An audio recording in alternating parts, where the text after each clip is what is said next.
आज के इस लाइव सेशन में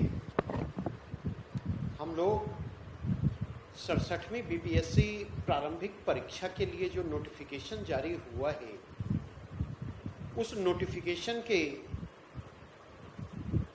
बाद के विविध पहलुओं पर चर्चा करेंगे। इस लाइव सेशन के दो पार्ट हैं। पहले पार्ट में हम लोग इस चीज़ की चर्चा करेंगे कि हमारी तैयारी की रणनीति क्या होनी चाहिए।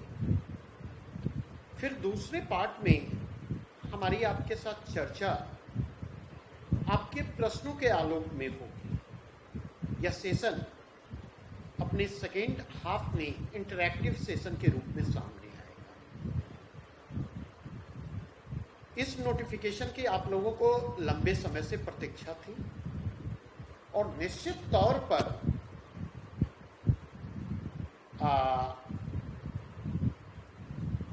यह इस नोटिफिकेशन ने बीपीएससी की तैयारी करने वाले छात्रों के बीच खुशी की लहर फैलाने का काम किया है। लेकिन इसी के साथ चूंकि प्रारंभिक परीक्षा की तिथि पूर्व निर्धारित है 12 दिसंबर, तो ऐसी स्थिति में एक दबाव भी निर्मित होता दिखाई पड़ रहा।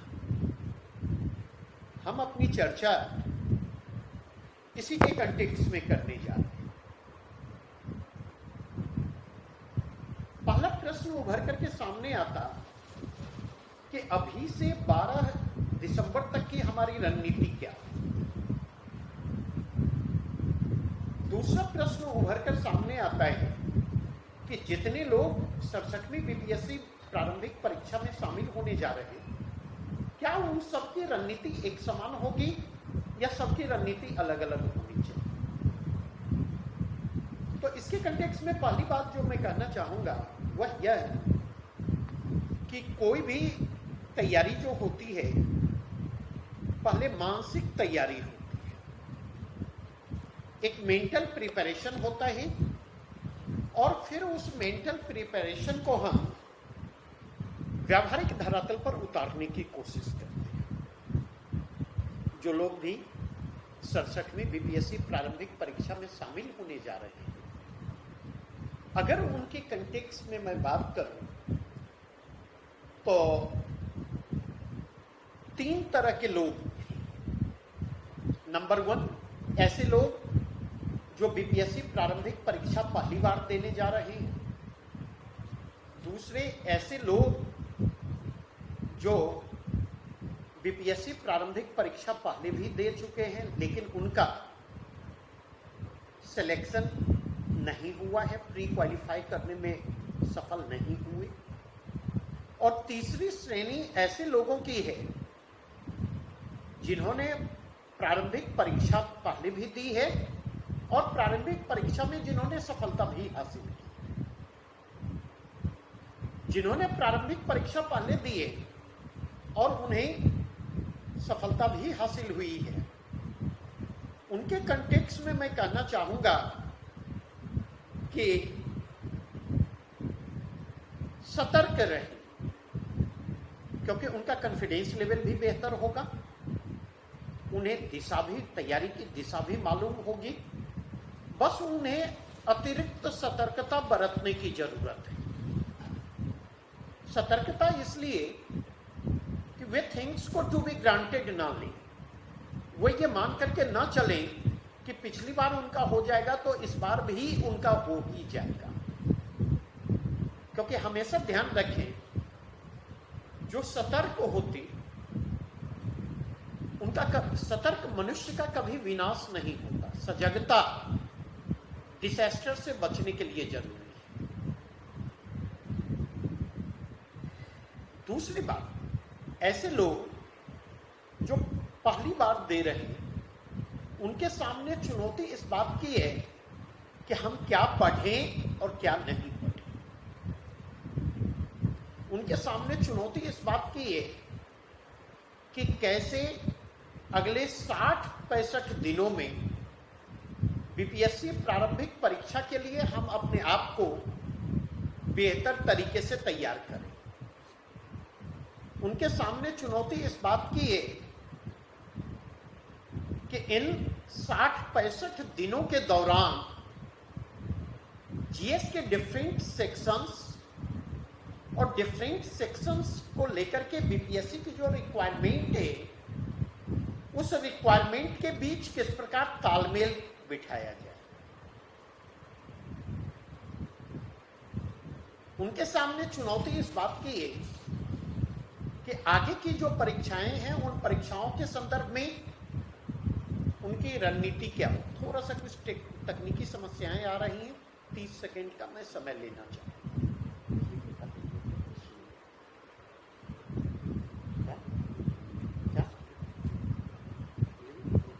वो वहां से जाकर के देखो, उस पर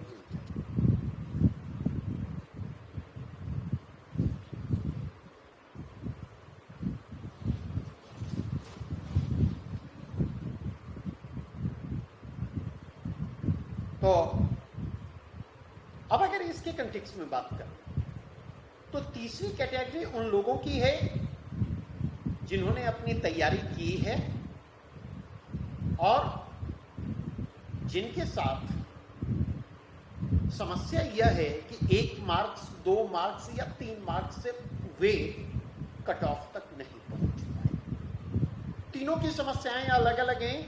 पहले के संदर्भ में मेरा मैसेज होगा कि थिंग्स को चीजों को लाइटली आप ना लें। आप यह मान करके ना चलें कि पिछली बार अगर हुआ है तो इस बार होगा ही।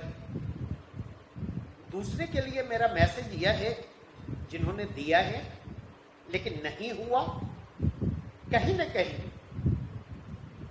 उनको अपने कॉन्फिडेंस को बिल्डअप करने की जरूरत है और उस साइकोलॉजिकल बैरियर को उन्हें क्रॉस करने की जरूरत है जो साइकोलॉजिकल बैरियर उनके सामने मौजूद है। और हमेशा ध्यान रखें, प्रॉब्लम अगर साइकोलॉजिकल है तो प्रॉब्लम का सॉल्यूशन भी साइकोलॉजिकल होगा।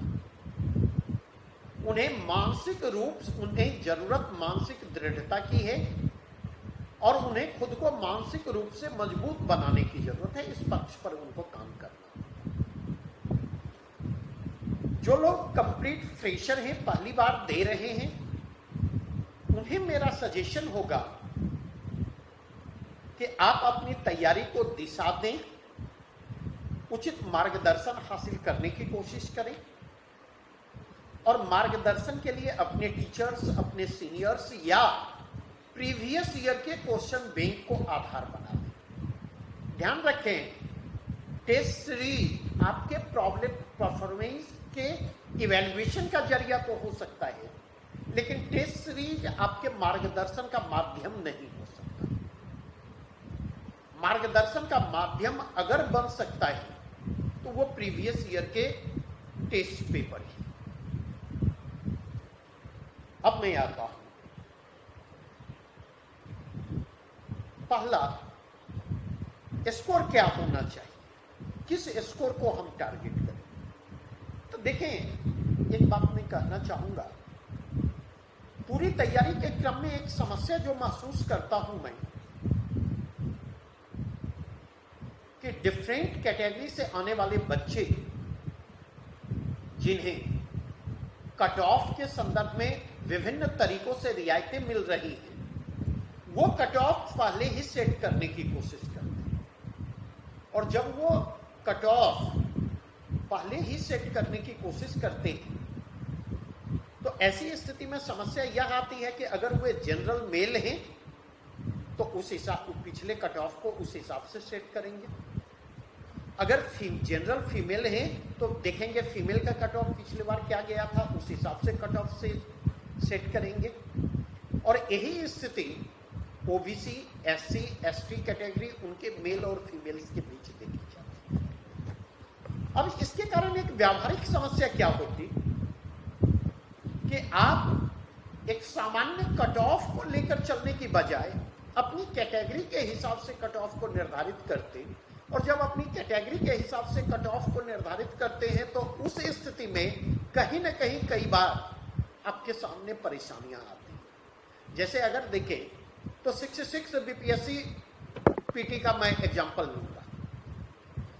66 बीपीएससी पीटी में कट ऑफ 108 गया था जनरल के लिए, और 65th बीपीएससी में जो कट ऑफ गया था वो 97 गया था जनरल के लिए। अब यहां पर जो समस्या उभर करके आती है, समस्या यह उभर करके आती कि जो जनरल कैटेगरी से थे उन्होंने 65th बीपीएससी के कट ऑफ को सामने रखा और उन्होंने उस हिसाब से 97, 98 कट ऑफ को टारगेट करने की कोशिश की, और जब कट ऑफ 108 जाता है तो उन्हें कैजुअलिटी का शिकार होना पड़ता है।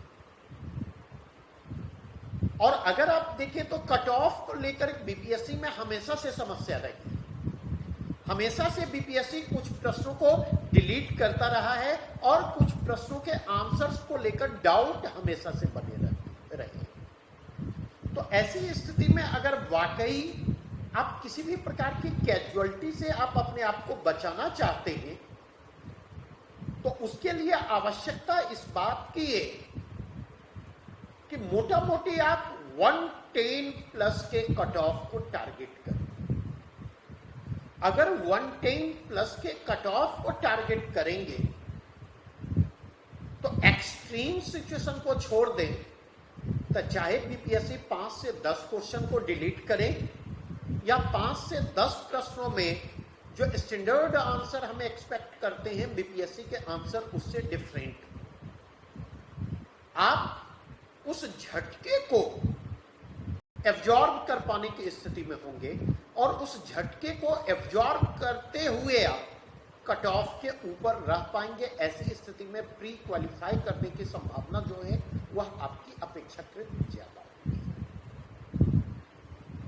इसलिए पहला मेरा सजेशन होगा कि जो कट ऑफ आप सेट करें उस कट ऑफ में 10 मार्क्स के मार्जिन होने चाहिए। ऐसी स्थिति में किसी कैजुअलिटी से आप बच सकेंगे, इसकी संभावना प्रबल है। दूसरा जो डायमेंशन इमर्ज करता हुआ आ रहा है वह क्या है, इसकी स्ट्रैटेजी क्या हो। तो यहां पर मैं कहना चाहूंगा आप सबों से, किसी भी एग्जामिनेशन की एक कॉमन स्ट्रैटेजी होती है और एक स्पेसिफिक स्ट्रैटेजी होती है। जब एक ग्रुप को हम एड्रेस कर रहे होते तो वहां पर हम कॉमन स्ट्रैटेजी को ड्रॉ आउट करते हैं, और जब इंडिविजुअल के कंटेक्स्ट में स्ट्रैटेजी के निर्धारण की बात आती है तो ऐसी स्थिति में हम कॉमन स्ट्रैटेजी के बजाय हम स्पेसिफिक स्ट्रैटेजी को प्रीफर कर रहे हैं। स्पेसिफिक स्ट्रैटेजी का मतलब क्या है, थोड़ा सा मैं क्लियर करना चाहूँ, और कॉमन स्ट्रैटेजी का क्या मतलब है मैं उसको क्लियर करना चाहूँ। जैसे कॉमन स्ट्रैटेजी के बीपीएससी पीटी में अगर डिफरेंट सेक्शन से प्रश्न पूछे जा रहे हैं तो उस सेक्शन के लिए किस सोर्स मटेरियल को हम पिक करें। अगर पॉलिटी हम पढ़ रहे हैं तो पॉलिटी के लिए किस सोर्स मटेरियल को पिक करें। इकोनॉमी हम पढ़ रहे हैं तो इकोनॉमी के लिए किस सोर्स मटेरियल को पिक करें। अगर हम जनरल साइंस पढ़ रहे हैं तो जनरल साइंस के लिए किस मटेरियल्स को हम पिक करें। अगर हम हिस्ट्री पढ़ रहे हैं तो हिस्ट्री के लिए किस तरह के सोर्स मटेरियल को पिक करें। अगर हम मेंटल एबिलिटी तैयार कर रहे हैं तो उसके लिए किस सोर्स मटेरियल को हम पिक करें। अगर हम करेंट तैयार कर रहे हैं तो करेंट के लिए किस सोर्स मटेरियल को हम पिक करें। अगर हम ज्योग्राफी तैयार कर रहे हैं तो उसके लिए किस सोर्स मटेरियल को पिक करें। यह कॉमन स्ट्रैटेजी का हिस्सा होगा। दूसरा कि अगर पॉलिटी हम पढ़ रहे हैं तो पॉलिटी के किस एरिया में फोकस करें ज्यादा, किस एरिया में कम फोकस करें। जहां से प्रश्न ज्यादा पूछे जा रहे हैं वहां पर थोड़ा सा डेप्थ में जाने की जरूरत है, क्योंकि प्रश्नों की फ्रीक्वेंसी जहां से ज्यादा होगी वहां पर प्रश्न इन डेप्थ जाकर के पूछेंगे।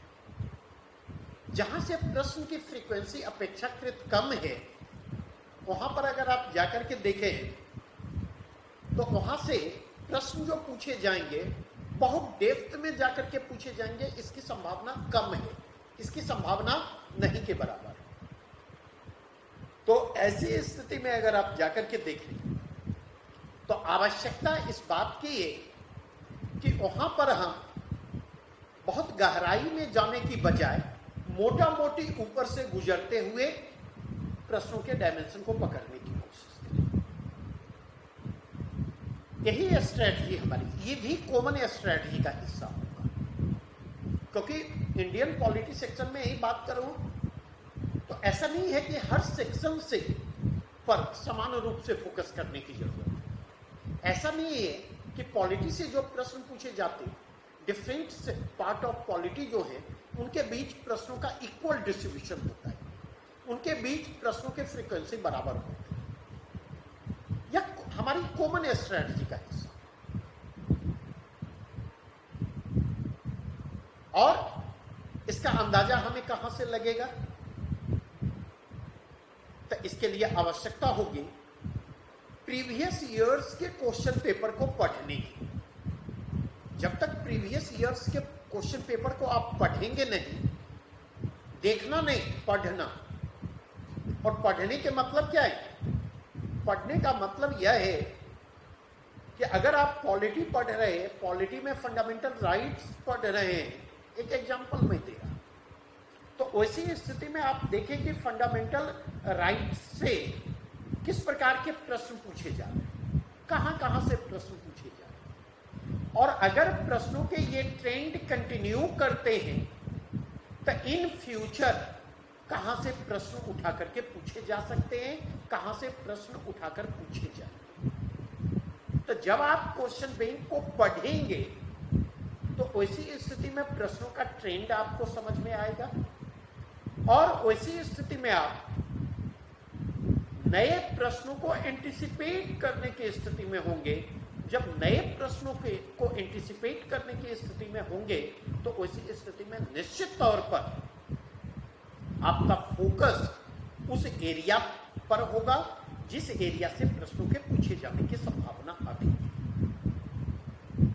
अगर इकोनॉमी हम पढ़ रहे हैं, इकोनॉमी में ग्रोथ और डेवलपमेंट हम टॉपिक पढ़ रहे हैं, तो सवाल यह उठता है कि ग्रोथ एंड डेवलपमेंट टॉपिक से किस प्रकार के प्रश्न पूछे जा रहे हैं।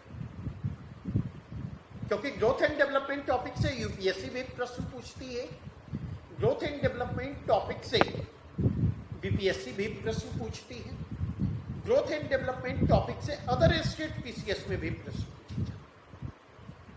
लेकिन तीनों जगहों पर जो ग्रोथ एंड डेवलपमेंट टॉपिक से प्रश्न पूछे जाते हैं वो सिमिलर नेचर के नहीं होते।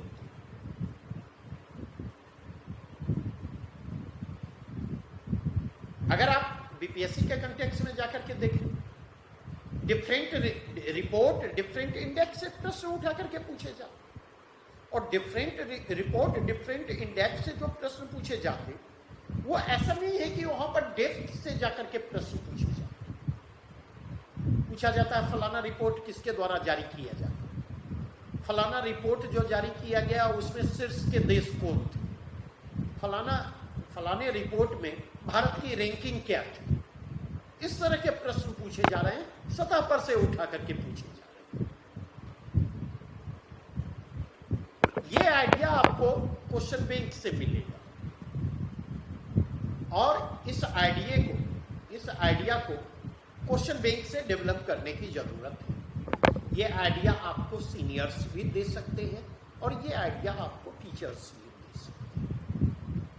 यही आइडिया सही गाइडलाइन आपको उपलब्ध करवाता है, और सही मार्गदर्शन जब आपके पास होता है तो उसी स्थिति में अपेक्षाकृत कम समय में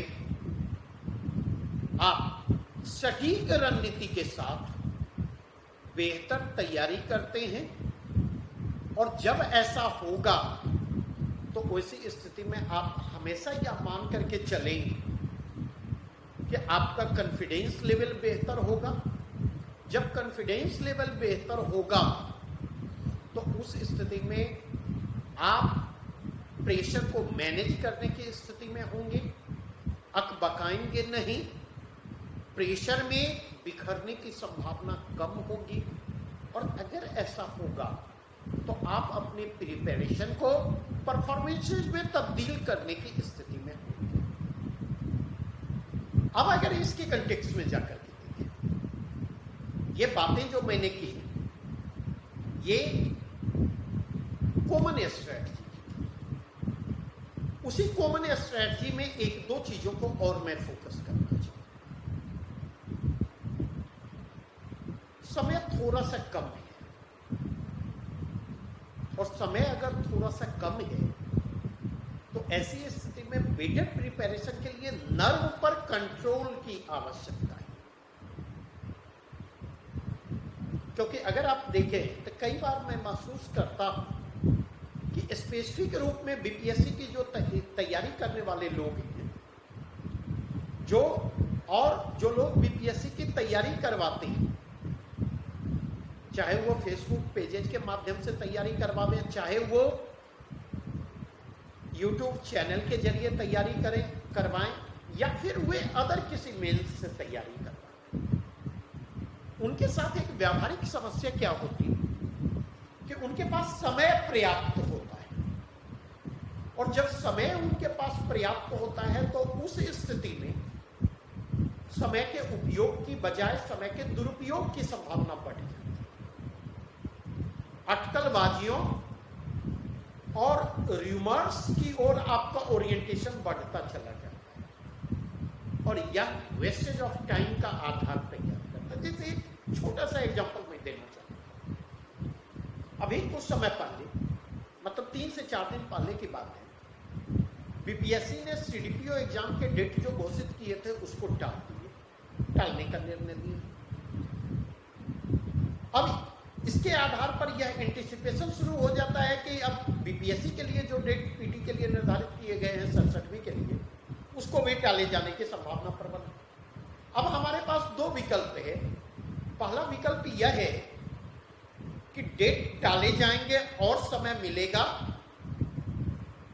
इस चीज को ध्यान में रखते हुए हम आगे बढ़ने की कोशिश करें और रिलैक्स रहें।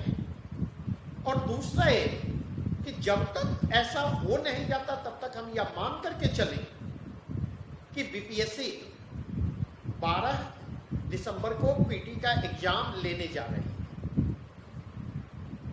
और जब हम यह मानेंगे तो 12 दिसंबर से एग्जाम ले रही है, इन्हीं चीजों को ध्यान में रखते हुए हम अपनी तैयारी को आगे बढ़ाने का काम करेंगे।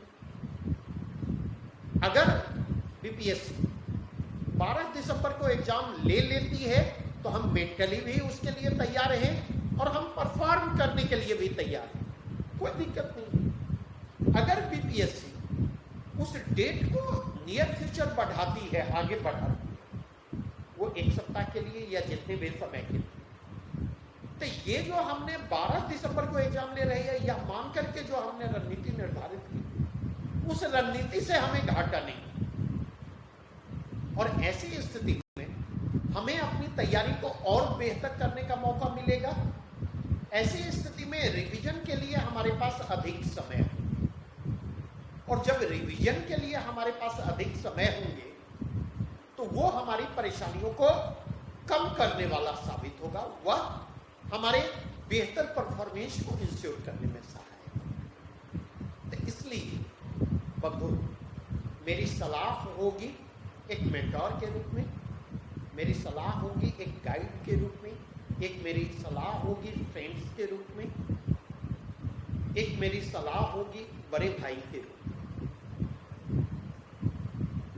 कि जो समय है उस समय का ऑप्टिमम यूटिलाइजेशन करें, उस समय का प्रभावी तरीके से आप इस्तेमाल करें, उस समय को यूं ही जाया ना जाने दें, वेस्टेज से बचें। अब अगर यहां से मैं आगे बढ़ूं तो 2 बातें और मैं करूंगा। सोर्स मटेरियल,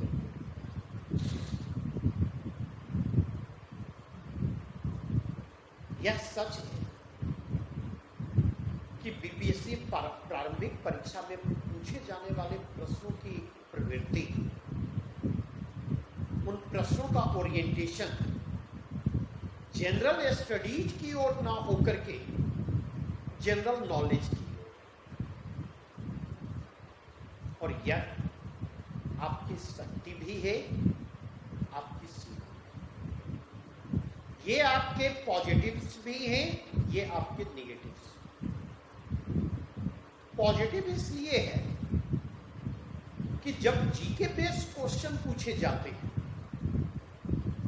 तो उसी स्थिति में बीपीएससी प्रारंभिक परीक्षा के प्रश्नों और वनडे एग्जाम की तैयारी करने, वनडे एग्जाम में जो पूछे जाने वाले प्रश्न होते, उन दोनों के बीच के जो डिफरेंसेज होते हैं, वो डिफरेंसेज लगातार कम होते हैं और अपेक्षाकृत कम मेहनत पर आप बेहतर करने की स्थिति। और यह आपकी सीमा क्यों है? दो कारण से। क्योंकि अगर जीएस बेस्ड ओरिएंटेशन प्रश्नों का होता तो निश्चित तौर पर कंसेप्ट और अंडरस्टैंडिंग की भूमिका अहम होगी। लेकिन अब समस्या क्या है कि जीके की ओर ओरिएंटेशन के कारण आपका कंपटीशन केवल उन छात्रों से नहीं है जो छात्र बीपीएससी या अदर सिविल सर्विसेज की तैयारी कर रहे हैं। आपका कंपटीशन उन छात्र, भारी संख्या में उन छात्रों से है जो छात्र वनडे एग्जाम की तैयारी कर रहे हैं और जिनका ओरिएंटेशन जीएस की बजाय जीके की ओर होता और बीपीएससी के प्रारंभिक परीक्षा का एग्जामिनेशन पैटर्न जिनके उस ओरिएंटेशन के कहीं ज्यादा करीब होता, उनके ज्यादा अनुकूल होता। और ये चीजें प्री एग्जामिनेशन में कंपटीशन को टफ बनाती हैं, कट ऑफ को ऊपर ले जाने का काम। तो एक तो ये चीज। दूसरी चीज, आप इस बात को समझने की कोशिश करें कि करेंटली बीपीएससी अकेला ऐसा एग्जाम है सिविल सर्विसेज के पैटर्न को ध्यान में रखते हुए, जहां तक मेरी जानकारी है, जहां पर 4 की बजाय 5 प्रश्न पूछे जाते, 5 ऑप्शन मौजूद होते हैं और उन 5 ऑप्शंस के कंटेक्स्ट में अगर मैं बात करूं तो 5वां ऑप्शन जो होता है वह स्काई इज द लिमिट। क्योंकि 5वां ऑप्शन होता है उपरोक्त में से एक से अधिक या उपरोक्त में से कोई नहीं। तो ऐसी स्थिति में आपके प्रश्नों के गलत होने की संभावना बढ़ जाती है। क्योंकि ऐसी स्थिति में अगर एक भी इंफॉर्मेशन आपके पास गलत है या एक इंफॉर्मेशन सही नहीं है तो प्रश्नों के गलत होने की संभावना बढ़ जाएगी। और आप इस बात को समझें कि अगर बीपीएससी 150 प्रश्न पूछ रही तो हमेशा ध्यान रखें 55 से 60 प्रश्न ऐसे होंगे जिनको आप सीधे हिट करने की स्थिति में होंगे।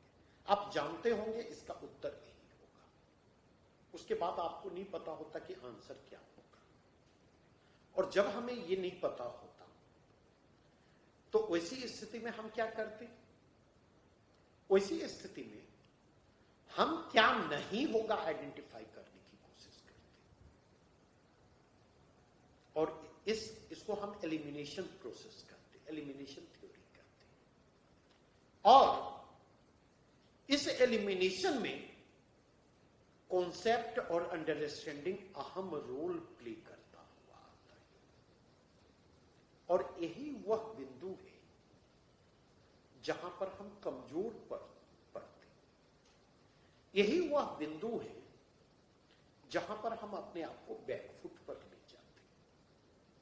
मेरा अपना अनुभव कहता है, एज ए स्टूडेंट भी अनुभव की बात कर रहा हूं और एज ए टीचर भी अनुभव की बात कर रहा मेरा अनुभव यह कहता है कि कहीं न कहीं एलिमिनेशन की थ्योरी में कॉन्सेप्ट और अंडरस्टैंडिंग अहम रोल प्ले करते हुए आते हैं और उसके लिए टेक्स्ट बुक पढ़ने की जरूरत होती है। लुसेंट, मैं ये नहीं कहता कि लुसेंट आपको नहीं पढ़ना चाहिए, मैं ये नहीं कहता कि अदर जो बीपीएससी के समय कैप्सूल कोर्स टाइप के मटेरियल्स आ रहे होते वो आपको नहीं पढ़ने चाहिए, लेकिन मेरा कहने का सिर्फ इतना मतलब है कि ये सारी चीजें जो है वो लास्ट टाइम में रिवीजन के लिए होती है।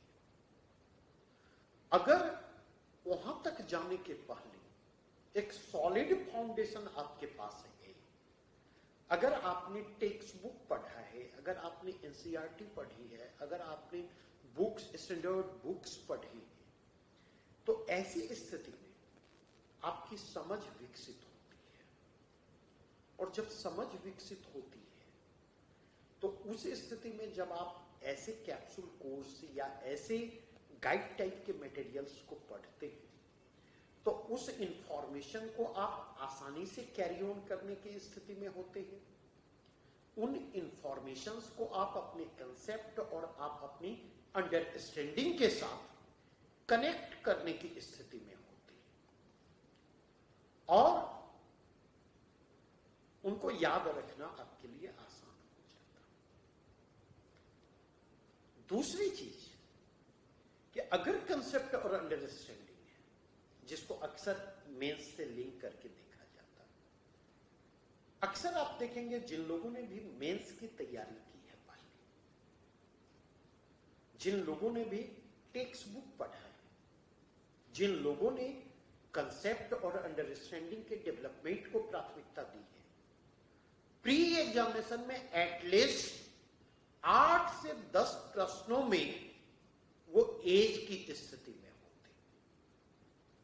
8 से 10 प्रश्न हुए एग्जामिनेशन हॉल में ज्यादा करने की स्थिति में होंगे उन लोगों के बिना जिनके पास कंसेप्ट और अंडरस्टैंडिंग नहीं है, उन लोगों की तुलना में जिन्होंने टेक्स्ट बुक नहीं पढ़ा है, उन लोगों की तुलना में जिन्होंने एनसीईआरटी नहीं पढ़ी है। और इसलिए मेरी यह सलाह होगी कि टेक्स्ट बुक को इग्नोर ना करें, एनसीईआरटी को इग्नोर ना करें, कॉन्सेप्ट और अंडरस्टैंडिंग की अहमियत को इग्नोर ना करें। नेक्स्ट, अब मैं आता हूं स्पेसिफिक स्ट्रेटजी। मैं अपने एग्जांपल के जरिए में बात करूंगा।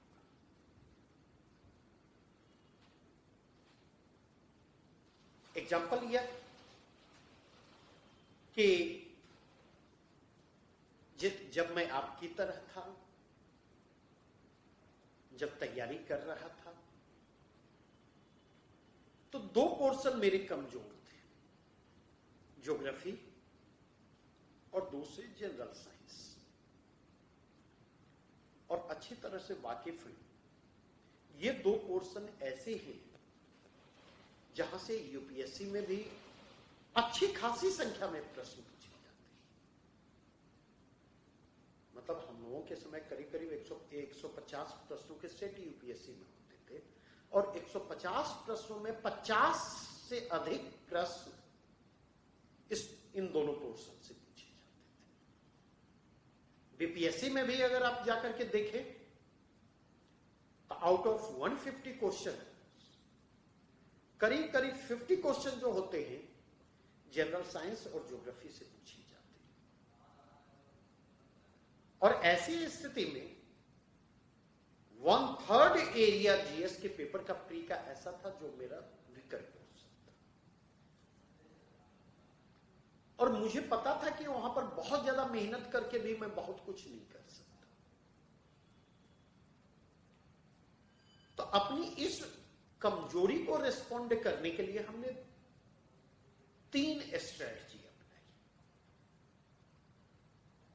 पहली स्ट्रेटजी हमारी थी कि हमने मेंटल एबिलिटी के प्रश्नों को फोकस करना शुरू किया।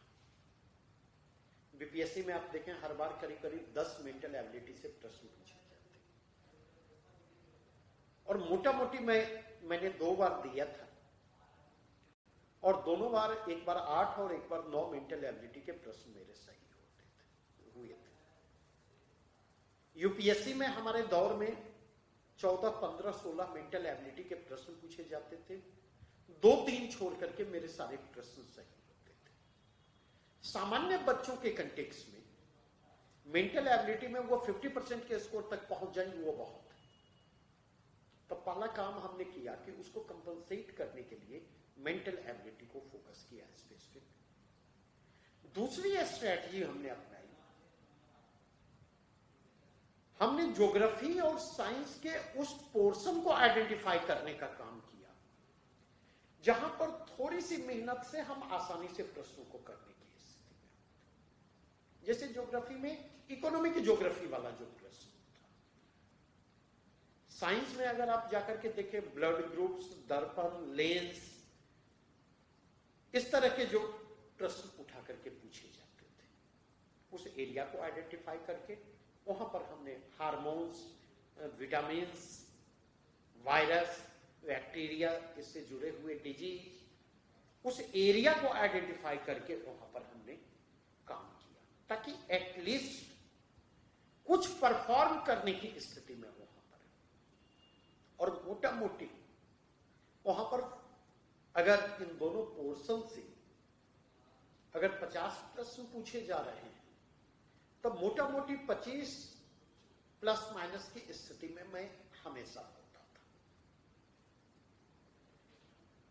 तीसरी स्ट्रेटजी हमारी थी कि अदर पोर्शन जो है, जो हमारे कंफर्ट जोन है, वहां पर हम अपने स्पेशलाइजेशन को डेवलप करें, वहां पर हम slip of mind, slip of pen को चेक करने की कोशिश करें, प्रॉपर रिवीजन के जरिए, बेटर कॉन्फिडेंस लेवल के जरिए, बेटर कंसंट्रेशन के जरिए। तो अब ये स्ट्रेटजी हमारी स्पेसिफिक स्ट्रेटजी थी अपने स्ट्रेंथ और वीकनेस के हिसाब से। जैसे हमारा एकेडमिक्स दिल्ली का रहा, ग्रेजुएशन हमने वहीं किया, वहीं रह करके तैयारी की। अब समस्या उस एनवायरमेंट की थी कि एक तो लेट से उठने की आदत थी, दूसरी एक सर्किल था, शाम में मिलना जुलना होता था। ऐसी स्थिति में अगर दिन के समय का हम प्रॉपर यूटिलाइजेशन नहीं करते, अगर रात के समय का प्रॉपर यूटिलाइजेशन नहीं करते, तो हमारे लिए मुश्किलें बढ़ जाती थी। तो एक फीचर हमने अपनी रिक्वायरमेंट के हिसाब से, अपने स्ट्रेंथ और वीकनेस के हिसाब से डेवलप किया कि लेट नाइट तक हम लोग पढ़ते थे, 2, 2:30, 3 बजे तक हम लोग पढ़ते थे, उससे आगे नहीं। क्योंकि अगर 3 बजे तक पढ़े तो आराम से फिर 8, 8:30 तक सो के उठ जाते थे और फिर दिन में 1-1.5 घंटे सो करके काम चल जाता था। तो ये हमारी स्पेसिफिक स्ट्रेटजी थी। आप अपनी स्ट्रेंथ को जानते, आप अपने वीकनेसेस को जानते। आपकी स्ट्रेटजी किसी सफल कैंडिडेट की स्ट्रेटजी को फॉलो करने वाली नहीं होनी चाहिए, क्योंकि उनकी स्ट्रेटजी उनके स्ट्रेंथ और वीकनेस के हिसाब से निर्धारित होती है। आपकी जो स्ट्रेटजी है वह आपके स्ट्रेंथ और आपके वीकनेस के हिसाब से निर्धारित होती हुई आएगी। इसलिए मैंने कहा कि स्पेसिफिक स्ट्रेटजी आपको ड्रॉ आउट करनी चाहिए और वह स्पेसिफिक स्ट्रेटजी आपके स्ट्रेंथ और वीकनेस मैसेज के हिसाब से निर्धारित होनी चाहिए। अब अपनी सेशन के लास्ट पार्ट की तरफ मैं बढ़ता हूं और वह लास्ट पार्ट हमारा है how to approach the questions. हमेशा ध्यान रखें,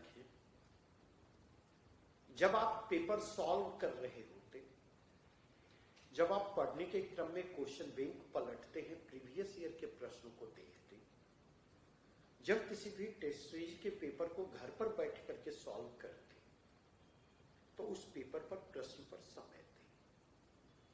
हर प्रश्न पर समय देने की जरूरत है और हर प्रश्न पर वर्क करने की जरूरत है। अगर आप देखें तो दो अप्रोचेज होते हैं टेस्ट सीरीज के। हम लोग भी शुरू करने जा रहे हैं 29 सितंबर से शाम में 4 बजे से सार्थक संवाद पटना सेंटर से ऑनलाइन और ऑफलाइन 60 डेज मैराथन कोर्स हम लोग भी शुरू करने जा रहे हैं और नेक्स्ट संडे से हमारा टेस्ट सीरीज भी शुरू होने जा रहा है। टेस्ट सीरीज में हमारे जो अप्रोच होते हैं, हम वहां पर आपको आंसर जो है रिटन फॉर्म में उपलब्ध नहीं करवाते। टेस्ट सीरीज के बाद डिस्कशन हम करते हैं और डिस्कशन में हम उसी अप्रोचेज को फॉलो करते हैं जिस अप्रोचेज को फॉलो करने की बात मैं अभी आपके साथ कर रहा हूं। सवाल यह उठता कि अगर कोई प्रश्न आपके सामने है, 5 ऑप्शन है, तो ए ऑप्शन पर जब आप पहुंचते तो अपने आप से प्रश्न करें कि ए होगा तो क्यों होगा, ए नहीं होगा तो क्यों नहीं, बी होगा तो क्यों होगा, बी नहीं होगा तो क्यों नहीं होगा, सी होगा तो क्यों होगा, सी नहीं होगा तो क्यों नहीं होगा, डी होगा तो क्यों होगा, डी नहीं होगा तो क्यों नहीं होगा, ई होगा तो क्यों होगा, ई नहीं होगा तो क्यों नहीं होगा। इस अप्रोचेज को घर पर फॉलो करने की जरूरत है। और दूसरा, जब आप घर पर सॉल्व कर रहे हैं तो कोशिश करें कि हर ऑप्शन से जुड़े हुए जो इंफॉर्मेशन से हैं उस इंफॉर्मेशन को रिकॉल करने की कोशिश करें, उस इंफॉर्मेशन को वहीं पर इंडिकेट करने की कोशिश करें, रिकलेक्ट करने की कोशिश करें। अगर ये दो काम आप करते तो आपकी स्ट्रैटेजी कहीं ज्यादा प्रभावशाली होगी, आपके अप्रोचेज कहीं ज्यादा डेवलप्ड होंगे, एप्लीकेशन के डेवलप होने की संभावना बढ़ेगी, प्रिपरेशन को परफॉर्मेंस में कन्वर्ट करने की आपकी क्षमता डेवलप होगी और प्रिपरेशन और परफॉर्मेंस के बीच का जो गैप है यह गैप लगातार कम होगा। और ध्यान रखेंगे, प्री का होना उपलब्धि नहीं, लेकिन प्री का ना होना चिंता का विषय जरूर है। और प्री होने के कुछ बेसिक्स हैं, कुछ फॉर्मूला है। पहला फॉर्मूला है प्री होने का, जानते हुए सामान्य प्रश्नों को गलत ना करें। सामान्य प्रश्न में गलतियों की संभावना को आपको निरस्त करना होगा। नंबर 1, आपका फोकस सामान्य प्रश्नों पर होना चाहिए, एक्सेप्शनल प्रश्नों पर नहीं। दूसरा, क्योंकि ऐसे प्रश्न हमेशा पेपर में होंगे, हर साल के पेपर में 25 से 30 प्रश्न ऐसे होंगे, या 20 से 30 कर लें, जो वेरी करे, जहां पर आपको हवा नहीं लगेगा कि क्या प्रश्न है। तो परफॉर्मेंस जो आपको करना है 120 से 130 उन प्रश्नों में जो एक्सपेक्टेड एरिया से पूछे जा रहे हैं, जहां पर परफॉर्मेंस की अपेक्षा आपसे की जाती है। तो एक सामान्य से प्रश्नों को फोकस करें, सामान्य से प्रश्नों को गलत ना करें। दूसरा, इस चीज को समझें कि slip of mind, slip of pen की संभावना नहीं के बराबर, अर्थात जानते हुए प्रश्नों को गलत करने से परहेज करें। और इसके लिए 3 चीजों की सख्त आवश्यकता होगी। नंबर 1, प्रॉपर रिवीजन की आवश्यकता होगी, क्योंकि प्रॉपर रिवीजन नहीं होगा तो कंफ्यूजन की संभावना बढ़ेगी। नंबर 2, दूसरी जिस चीज की आवश्यकता होगी, कॉन्फिडेंस लेवल की आवश्यकता होगी। कॉन्फिडेंस अगर होगा तो जानते हुए प्रश्नों के गलत करने की संभावना कम होगी। और नंबर 3, तीसरी चीज वह यह कि एप्लीकेशन जो है वह आपका डेवलप्ड होगा। एग्जामिनेशन हॉल में प्रेशर को मैनेज करना आसान होगा। इसके लिए जरूरी यह है कि कंसंट्रेशन लेवल बेहतर हो। तो 3 बातें मैंने की। प्रिपरेशन को परफॉर्मेंस में तब्दील करने के लिए पहली बात मैंने की प्रॉपर रिवीजन, दूसरी बात मैंने की वेटेड कॉन्फिडेंस लेवल, और तीसरी बात मैंने आपके साथ की एग्जामिनेशन हॉल में वेटेड कंसंट्रेशन लेवल। आप ये मानकर प्रश्न को लाइटली मत ले। जैसे आपका फर्स्ट रिएक्शन होगा प्रश्न तो बहुत आसान है, वैसे ही प्रश्न को आप लाइटली लेना शुरू करेंगे, कैजुअली लेना शुरू करेंगे, और जैसे कैजुअली लेना शुरू करेंगे खतरा बढ़ता चला जाएगा। Slip of mind, slip of pen की संभावना बढ़ती चली जाएगी।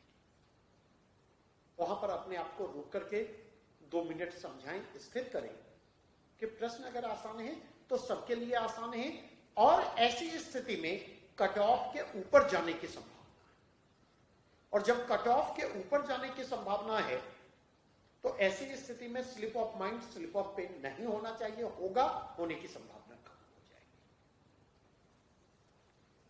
अगर प्रश्न कठिन है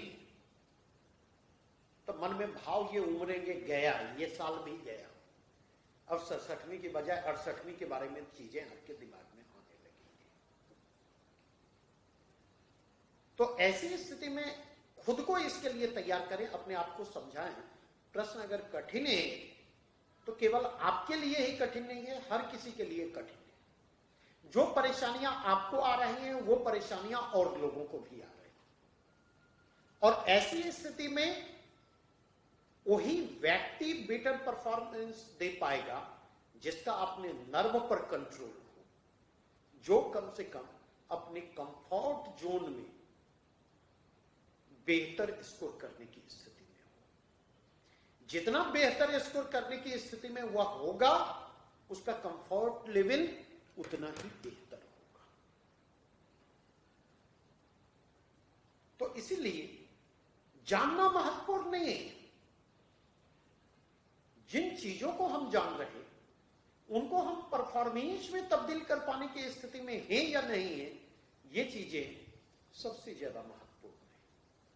और इन चीजों को मुझे लगता समझने की जरूरत है।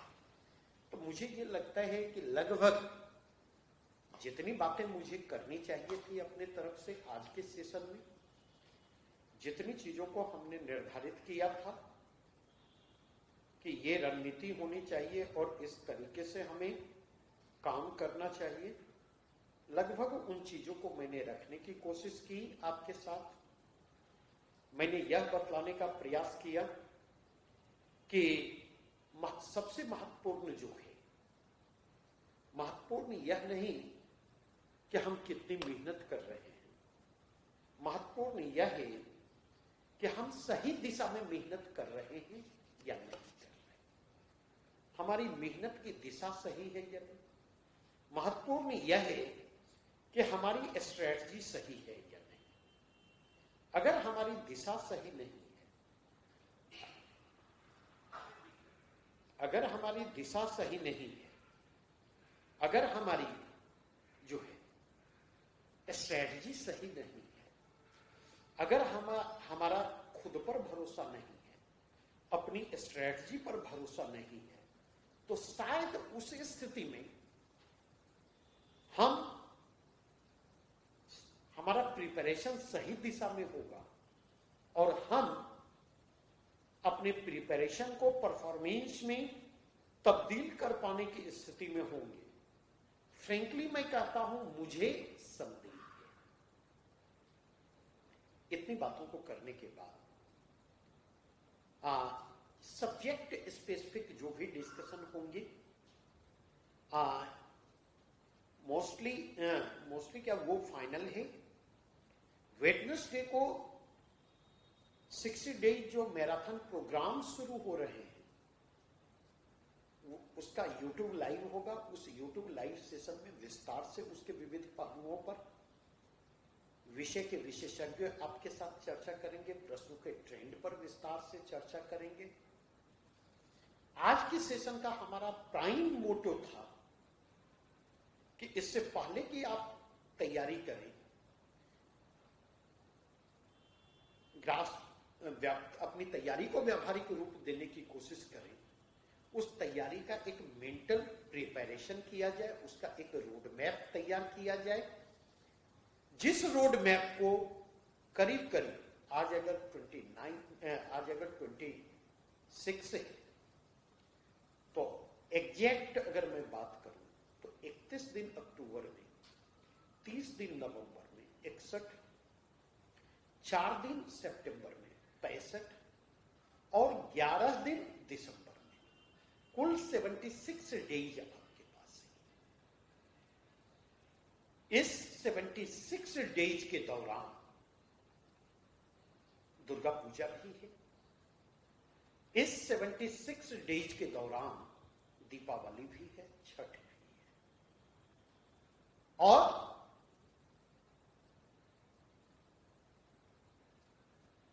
बिहार में फेस्टिव मूड रहता है, छात्र भी फेस्टिव मूड में होते हैं। ऐसी स्थिति में अगर आप फेस्टिव मूड में जाएंगे, अगर दुर्गा पूजा की छुट्टी सेलिब्रेट करेंगे, अगर दीपावली की छुट्टी सेलिब्रेट करेंगे, अगर छठ की छुट्टी सेलिब्रेट करेंगे, तो उस स्थिति में ध्यान रखें आपका प्रिपरेशन प्रभावित होगा, और प्रिपरेशन अगर प्रभावित होगा तो रिजल्ट की संभावनाओं पर उसका प्रतिकूल असर पड़ेगा।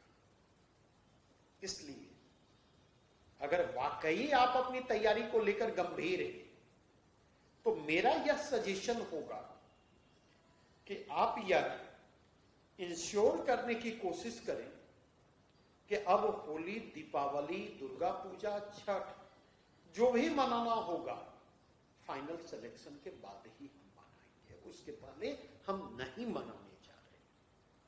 और इसीलिए हमारा जो मैराथन प्रोग्राम होगा, उस मैराथन प्रोग्राम में हमने ये डिसाइड किया है कि जिस समय ऑफलाइन क्लासेज पॉसिबल नहीं होंगे, उस समय भी हम लाइव क्लासेज के जरिए आप लोगों के साथ जुड़े रहेंगे। क्लासेज हम कंटिन्यू करेंगे, क्लासेज को हम बंद नहीं करने जा रहे हैं। ये हम लोगों ने डिसाइड कर रखा है, और आपसे भी हमारी अपेक्षा है, चाहे आप हमारे प्रोग्राम से जुड़ें या हमारे प्रोग्राम से नहीं जुड़ें, चाहे आप हमारे मैराथन कोर्सेज से 60 डेज मैराथन कोर्सेज से जुड़े या हमारे टेस्ट सीरीज प्रोग्राम से जुड़े या ना जुड़े, कम से कम फेस्टिव मोड में जाने से अपने आप को जरूर रोकें। यह आपकी तैयारी को बेहतर बनाएगा और आपको सफलता के करीब ले जाएगा। अब मैं चाहूंगा कि अगर आपके किसी भी प्रकार के प्रश्न हैं, कोई भी प्रश्न आपकी क्वेरी है, तो आप कमेंट सेक्शन में डालें, मैं उस क्वेरीज को रिस्पॉन्ड करूंगा। किसी भी प्रकार के कोई भी प्रश्न, किसी भी प्रकार की दुविधा,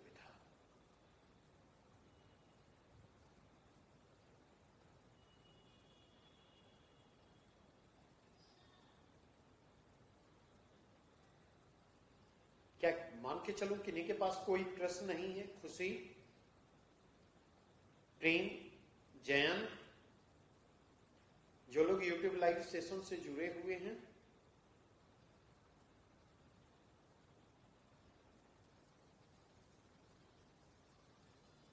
तो अगर आपके प्रश्न नहीं है तो आज का यूट्यूब लाइव सेशन हम यहीं पर समाप्त करते हैं। बहुत बहुत role of mock test. Yes, देखिए बहुत अच्छा प्रश्न है दीपक। दीपक फिर अपने एक एग्जाम्पल के जरिए मैं बतलाना चाहूंगा। वही है कि अक्सर एक समस्या आती है, जब हम लोग तैयारी कर रहे थे आपकी तरह, तो उस समय टेस्ट सीरीज का ना तो ऐसा माहौल निर्मित हुआ था और ना ही टेस्ट सीरीज का ऐसा मार्केट डेवलप किया था। आज की डेट में तो टेस्ट सीरीज का माहौल भी निर्मित हो चुका है और टेस्ट सीरीज के मार्केट भी डेवलप कर चुके हैं। तो ऐसी स्थिति में हम लोगों के पास लिमिटेड ऑप्शन होते थे। प्रतियोगिता दर्पण जो प्रैक्टिस सेट देता था, उसी प्रैक्टिस सेट को सॉल्व करने की कोशिश करता था।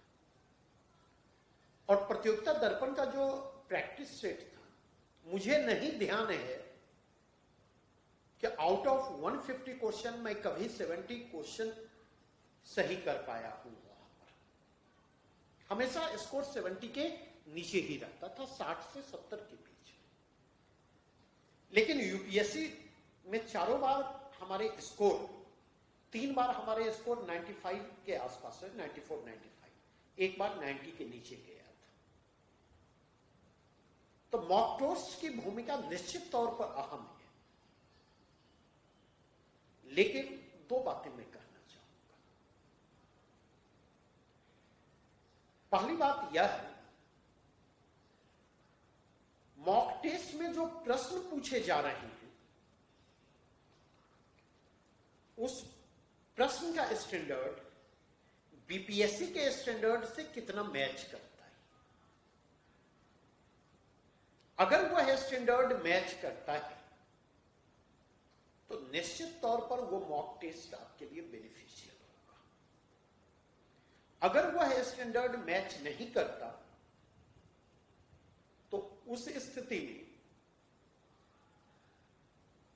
मतलब बहुत फायदा उस मॉक टेस्ट से हो पाएगा, इसमें मुझे संदेह है।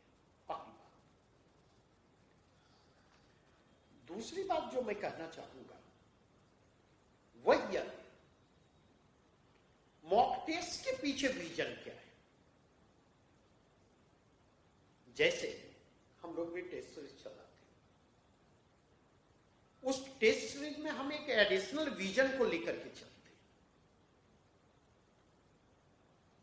और वह एडिशनल विजन है कि उस टेस्ट सीरीज के माध्यम से हम आपकी अंडरस्टैंडिंग को भी डेवलप करना चाहते हैं, हम आपके कॉन्सेप्ट को भी डेवलप करना चाहते हैं, और उस टेस्ट सीरीज के माध्यम से हम आपके एप्लीकेशन को भी डेवलप करना चाहते हैं। और कम से कम हमारे टेस्ट में 25 से 30 प्रश्न ऐसे मौजूद होंगे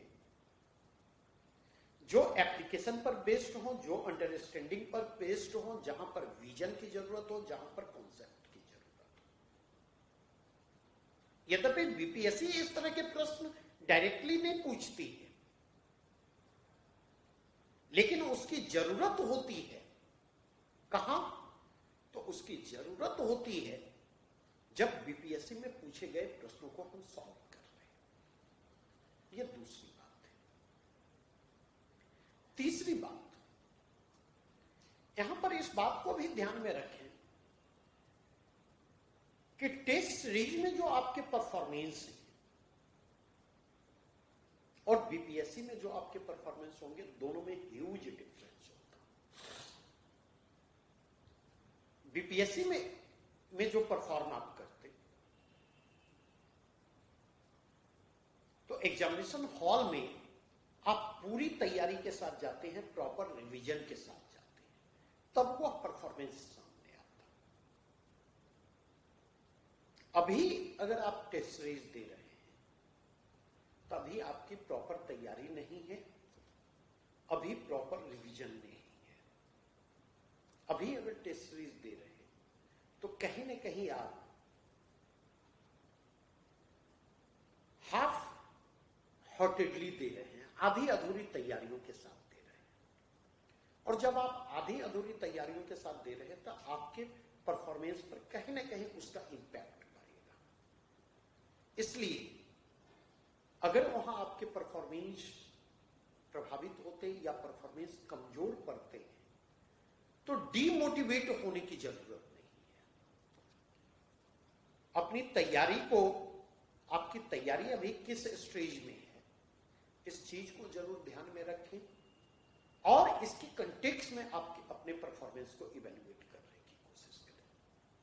हां, एक चीज जरूर कहूंगा, यह गलतफहमी दिमाग मत पालिएगा कि अरे पिछली बार तो आधी अधूरी तैयारियों के साथ हमने दिया था, इतना स्कोर आ गया हमारा, तो इतना स्कोर आ गया तो थोड़ा बहुत हम कर लेंगे तो वो कट ऑफ को क्रॉस कर देगा। इस तरह की सोच मत रखें। इस तरह की सोच काउंटर प्रोडक्टिव साबित होगी। इस तरह की सोच आपके लिए सुसाइडल साबित होगी।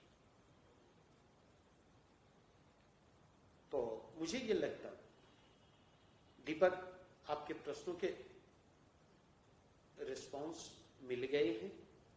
और किन्हीं के कोई भी प्रश्न हो, और किन्हीं की कोई क्वेरी हो,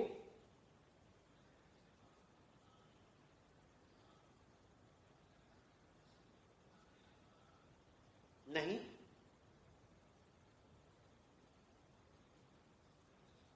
तो चूंकि आपकी क्वेरी नहीं है, इसलिए अब इस लाइव सेशन को हम यहीं पर समाप्त कर रहे हैं।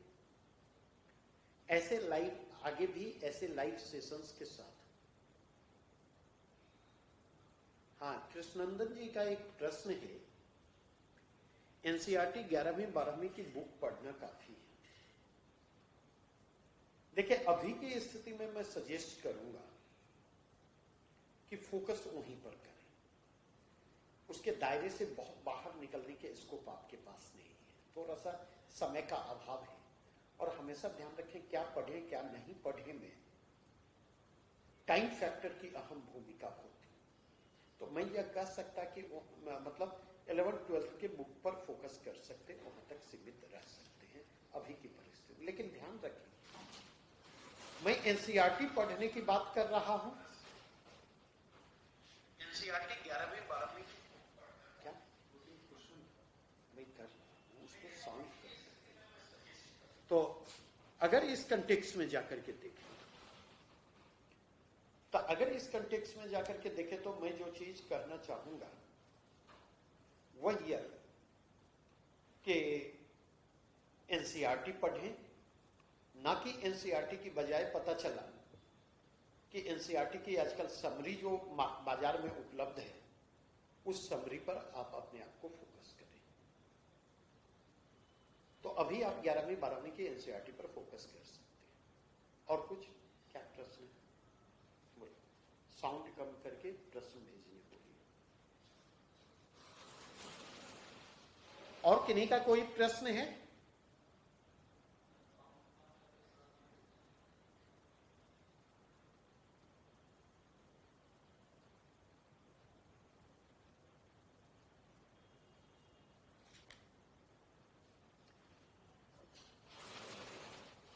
कृष्णनंदन जी, तब अगर आपने नहीं किया है तो मैंने पहले कहा कि वो चीजें टाइम पर निर्भर करती हैं और उस टाइम फैक्टर को फॉलो करने की कोशिश करें। और उसके कंटेक्स्ट में मैं सजेस्ट करूंगा कि आंख बंद करके क्लास 6 से आप स्टार्ट करें और क्लास 6 से स्टार्ट करते हुए आप 12th तक की एनसीईआरटी पढ़ें। आपके पास पर्याप्त समय है, पुस्तक पढ़ने की आदत डालें। और एक एडिशनल जो सलाह दूंगा, ग्रेजुएशन के जो भी आपके ऑनर्स पेपर हैं आप उन पर फोकस करें। गाइड या पासपोर्ट की बजाय आप वहां पर काम करने की कोशिश करें। अगला प्रश्न है, भव्या का प्रश्न है। भव्या का प्रश्न है कि मैराथन कोर्स के बारे में डिटेल में बता दें। मैराथन कोर्स के अंतर्गत हम लोग 60 डेज में लगभग पूरे सिलेबस को कवर करने की कोशिश करेंगे, हर सेक्शन को। और मैराथन कोर्स का जो एक स्पेसिफिक फीचर है, जैसे आज क्लासेज में जिन चीजों को डिस्कस किया गया है उन पर हमारी कोशिश होगी कि या तो 2 क्लासेज के बाद एक टेस्ट की व्यवस्था हम करें 25 से 30 प्रश्नों के, या पर डे टेस्ट की व्यवस्था हम लोग वहां पर करें। इस स्ट्रेटजी को हम वहां पर फॉलो करेंगे और इस स्ट्रेटजी के जरिए लगातार एग्जामिनेशन हॉल में अप्रोच करने का क्या तरीका होना चाहिए, उस तरीके पर हम काम करेंगे। एप्लीकेशन को हम डेवलप करने की कोशिश करेंगे।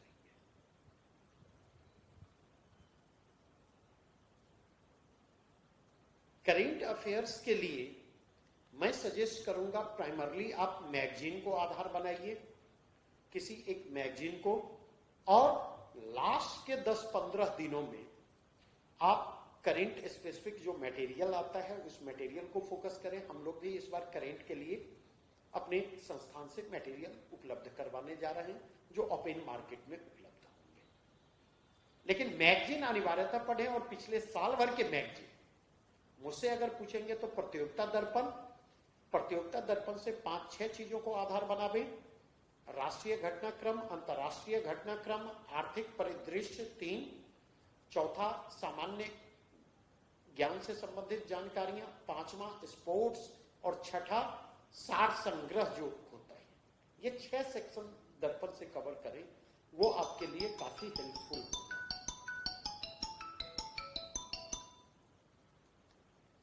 अब अगर इसके कंटेक्स्ट में देखें, खुशी मॉडर्न हिस्ट्री के लिए राजीव अहिर के बुक को मुझे लगता कि ज्यादा बेहतर है पढ़ने के लिए। आप पढ़ सकते हैं, कोई दिक्कत नहीं है, ठीक है, कोई दिक्कत नहीं है। लेकिन मुझसे अगर पूछेंगे कंपैरेटिवली अदर बुक जो उपलब्ध हैं उनकी तुलना में राजीव अहिर की बुक ठीक है। लेकिन मुझे प्रीफर करने के लिए कहा जाए तो मैं एनसीईआरटी प्रीफर करूंगा, पुरानी वाली एनसीईआरटी, विपिन चंद्रा वाली एनसीईआरटी, जो कि currently Orient black swan publication से आ रही है, वहां पर वो उपलब्ध है, मैं उसको प्रीफर करूंगा कंसेप्ट और अंडरस्टैंडिंग के पॉइंट ऑफ व्यू से। और कोई प्रश्न?